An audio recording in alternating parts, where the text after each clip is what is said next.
Praise the lord. దేవుని పరిశుద్ధ నామమునకు ఘనత కలుగునుగాక. ఈ యొక్క సమయంలో యేసుక్రీస్తు శిలువలో పలికినటువంటి మొదటి మాటను మనం ధ్యానం చేసుకుందాం.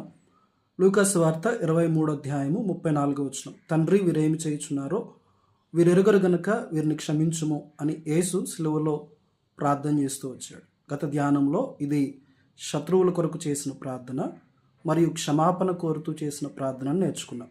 మరొక అంశం ఏంటంటే ఇది మాదిరికరమైనటువంటి ప్రార్థన. ప్రభు తన మాదిరిని మనకు చూపించి వెళ్ళాడు.